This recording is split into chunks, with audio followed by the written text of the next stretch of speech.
Handa na ang lalawigan ng Aurora sa posibleng epekto ng Bagyong Marce. Katunayan, nakaposisyon na ang kanilang mga kagamitan, partikular ang mga gamit pang rescue. Si Michael Taroma ng PAA Central Luzon sa Balitang Pambansa. Good morning, Ace. Tiniyak ng Aurora Provincial Disaster Risk Reduction and Management Office o PDRRMO ang kahandaan sa posibleng maging epekto ng Bagyong Marce sa lalawigan.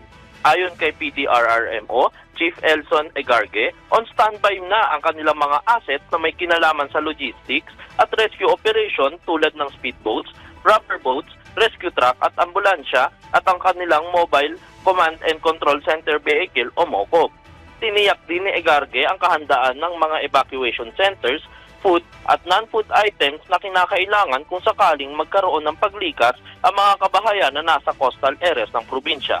Samantala, nananatiling nasa blue alert status ang Emergency Operation Center ng PDRRMO bilang bahagi ng Emergency Preparedness and Response Protocols ng lalawigan.